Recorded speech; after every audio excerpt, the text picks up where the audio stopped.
Là, l'apôtre Paul va dire « 3 fois j'ai prié le Seigneur de l'éloigner de moi, et il m'a dit « Ma grâce te suffit, car ma puissance s'accomplit dans la faiblesse. » Dieu ne dit pas que sa puissance s'accomplit dans la maladie.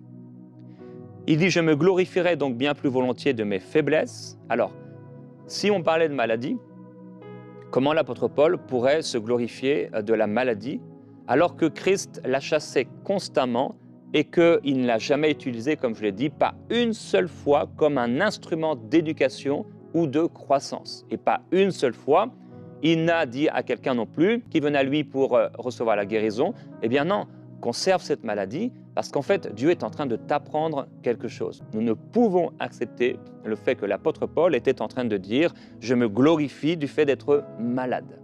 Non, puisque Christ est venu apporter la bonne nouvelle du royaume de Dieu et il chassait, il guérissait les maladies, il chassait la maladie du corps des gens parce qu'il refusait de voir les gens souffrir. C'est la bonne nouvelle du royaume de Dieu. On n'est pas là pour étudier la lettre qui tue, mais l'esprit qui donne la vie. Jésus-Christ est le bon berger. Il donne sa vie pour ses brebis pour qu'elles aient la vie et la vie en abondance. Il dit « afin que la puissance de Christ repose sur moi ».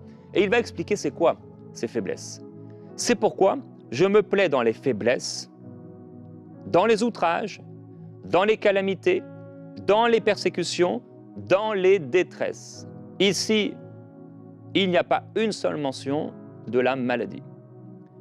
L'apôtre Paul ne se plaisait pas dans la maladie, parce que la maladie est une œuvre satanique.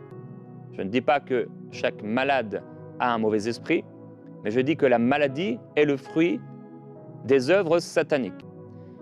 Et donc, il dit que ces choses, faiblesse, outrage, calamité, persécution, détresse, et il précise pour Christ. Donc, il ne parle même pas des outrages qui ne seraient pas en rapport avec le fait de servir Christ, parce qu'on aurait servi Christ, ou des faiblesses parce que, voilà, on a fait quelque chose de mal, ou on a fait trop de sport, etc., et on s'est fait mal. Non, non, il dit « je me plais dans les faiblesses pour Christ », pas pour une autre raison. Car quand je suis faible, c'est alors que je suis fort.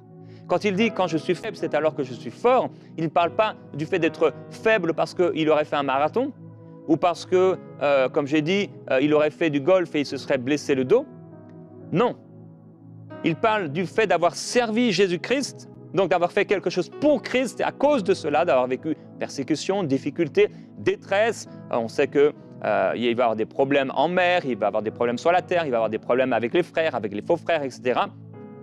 Et il dit, mais quand je suis faible, quand je vis cela, quand je vis des difficultés, quand je vis des défis, quand je vis des problèmes, quand je vis des persécutions, eh bien, pour le Seigneur Jésus-Christ, parce que j'ai servi Jésus, eh bien, c'est là que je suis fort. Par les travaux, par les coups, par les emprisonnements, souvent en danger de mort. 5 fois j'ai reçu des Juifs, 40 coups moins 1. 3 fois j'ai été battu de verge. 1 fois j'ai été lapidé. 3 fois j'ai fait naufrage. J'ai passé un jour et une nuit dans l'abîme. J'ai été fréquemment en voyage. J'ai été en péril sur les fleuves, en péril de la part des brigands, en péril de la part de ceux de ma nation, en péril de la part des païens, en péril dans les villes, en péril dans les déserts, en péril sur la mer, en péril parmi les faux frères, etc., etc., en proie à la faim, à la soif, aux jeûnes multipliés, au froid, à la nudité.